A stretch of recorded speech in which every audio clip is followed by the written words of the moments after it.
subject of the sentence joined by using this neither nor or either are joined by plural form of the nouns, so then you have to use plural form of the verbs. That is how.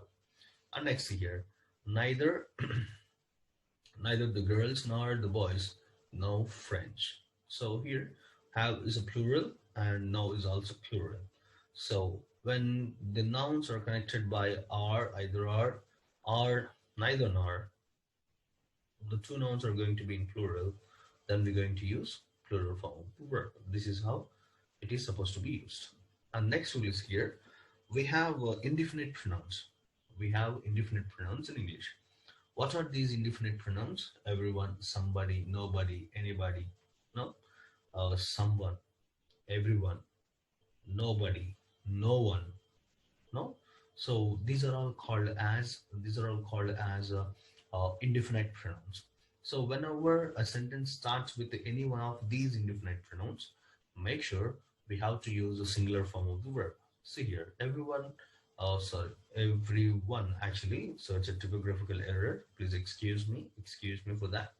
So here it is everyone, this is everyone wants to succeed. So wants is a singular and nobody knows the answer. So we're going to use only singular form of the verb whenever whenever we happen to use indefinite pronouns in the writing or when we are speaking to. So make sure of this one. So never ever make mistakes, because most of the people are seeing somebody, nobody, anybody, and everyone, anyone, someone. On seeing those things, they think that somebody would be the plural one, so I must use a plural form of the verb. Anybody must be the plural form. That is the reason I must use plural. I have to, when it comes to anyone, any means plural. So this is how the calculations actually goes on. So I'm suggesting they actually go on. So I'm suggesting you better not to get confused next time onwards once you're done with this, because as this is an English rule which we have to follow. These are the rules of English grammar, so there isn't any chance to no correct them. So we have to follow just like that. Rules are there to be followed. That's it. So remember one thing: now onwards, whenever you happen to follow, or whenever you happen to notice the subject of sentence started with these pronouns, make sure you have to use singular form of the verb. Yeah. Next. Yeah, we have uncountable nouns, which are baggage, equipment, furniture, luggage, are treated as a singular nouns. So remember one thing: on seeing luggage, baggage, equipment, furniture, etc., etc., don't consider them as a unit of plural forms. Okay, they are not plural forms; they are considered as singular forms, and also they are said as uncountable nouns. Okay, so whenever we happen to use them, make sure. So when the verb is falling after them, when the verb is falling after uncountable nouns, make sure that you're going to use only the singular form of the verb. Okay. So see the example here. Your baggage is heavy. We are not saying your baggage are heavy. Okay. Make sure of that. The equipment was expensive. Equipment, it doesn't mean that the whole thing, the whole thing. Baggage is also the whole thing. So that is the reason we, the people, supposed to be in the position to use the appropriate verb on seeing the subject. So here, according to our rule, whenever we are talking about uncountable nouns, make sure on seeing these uncountable nouns, make sure we have to use the singular form of the verb. And next one is here, we have collective nouns. What are these collective nouns? The collective nouns such as government, public, team, party, jury, audience, population, and media. And these are all called as collective nouns. Okay, so what are they going to do? So when we are using them as a sentence, make sure according to the context, according to that situation, they change. What they change or they take either a singular or a plural form of the verb. Is it clear? Right. So collective nouns. Here, uncountable nouns are taking singular verbs, but when it comes to collective nouns such as these, make sure either according to the context, they may take a singular form of the verb or plural form of the verb. For example, all of my family has arrived or have arrived. According to the context, we may change any one of these or we may use any one of these. Most of the jury is here or here. So depends on the situation. Depends on the situation we're going to use. A third of the population was opposed or were opposed to the bill. So this is how it actually goes. So when we are using them, we have to be very, very, very careful. According to the situation, they actually take the appropriate, what do you call that? The appropriate verb. So for which we the one who's supposed to be very careful when it comes to these collective nouns. They are not like just like what do you say? They're not like uncountable nouns. They are just like these. What do you call they're just like collective nouns. So we the people who supposed to be very careful. And take one more example. Um, the committee is investigating this matter. The committee is investigating this matter. So committee is also a collective noun. Committee is also a collective noun. So here in this context, it is going to take the singular form of the verb. So that is the reason I said the committee is investigating this matter. But when the situation changes, and see here, the committee are of the view that the investigation should be completed quickly. The committee are of the view. So here the context is completely have changed. So that is the reason we actually used the plural form of the verb. Why we have actually changed? See, in the first sentence, the committee is actually as a single undivided group. It is not actually divided into groups. So it is a single thing. So that is the reason we actually use the singular form of the verb. And in the second sentence, it is different. It is actually referring to the individual members. It is made up of. So that is the reason we actually use the plural form of the verb over there. So we the people supposed to be very careful when it comes to the usage of these collective nouns. Okay. And the last one is here. Some sentences beginning with the here or there, the true subject follows the verb. And some sentences are actually starts with any one of these, here or there. So then which verb actually takes? So according to the situation, just like collective nouns, according to the situation, they actually take. There are 4 hurdles to jump. So the context is completely different here. There is a high hurdle to jump. So see the difference here between the first sentence and second sentence. So according to the situation, according to the context, according to the meaning, we're going to change. Meaning is here what we wanted to convey. If you're going to place a wrong verb, it is going to, the entire meaning is going to be changed and it looks odd too.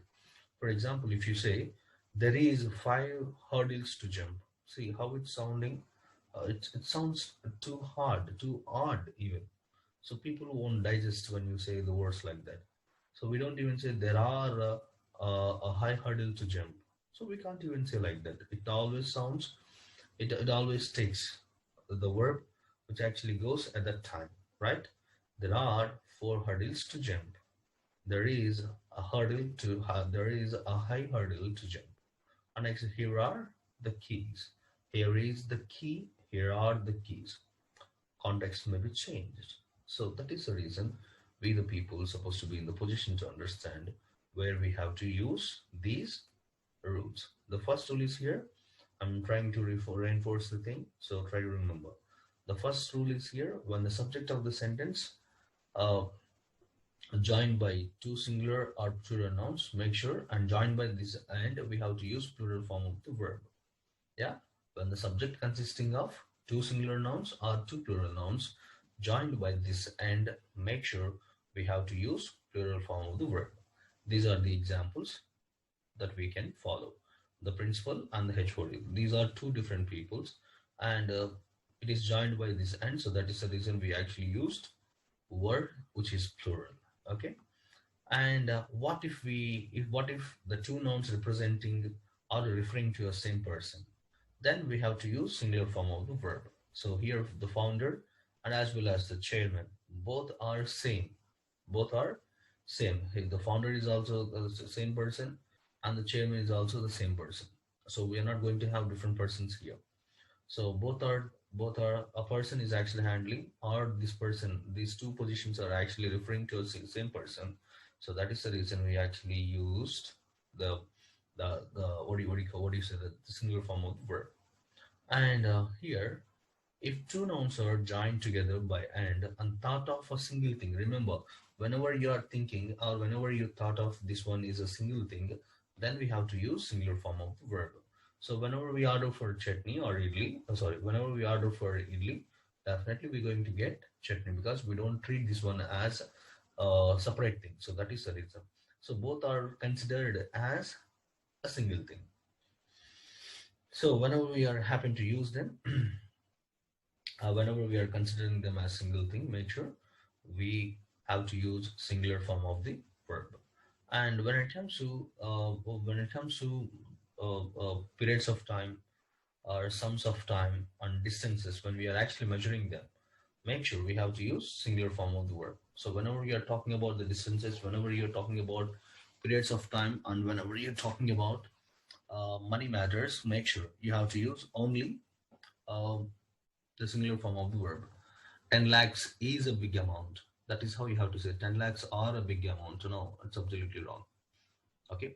And next, when the subject of a sentence joined by or are, either are, neither nor, and it is if it is followed by two singular subjects, make sure it requires singular form of the verb.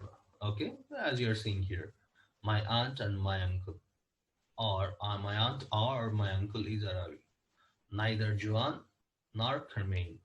So here, so after neither, Joan is a singular and Carmine is the name of a person. So we use the two nouns over there. These two nouns are actually singular, so that is the reason we use the singular form of the verb. If the subject of a sentence using are, either are, or neither nor, and they are joined by plural nouns, we're going to use plural form of the verb.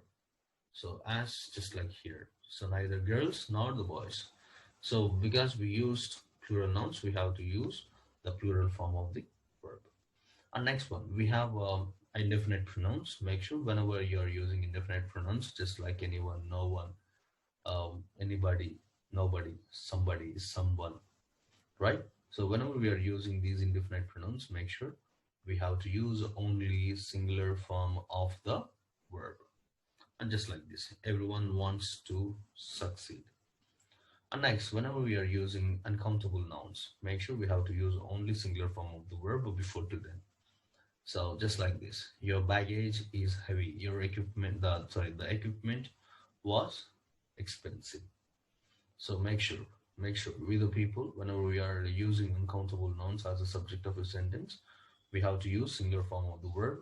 We have to use singular form of the verb only. And when it comes to these collective nouns, make sure so all of them are called as collective nouns. So because these collective nouns, these are actually called as collective nouns. So according to the situation, either either a singular or plural form of the verb is actually used.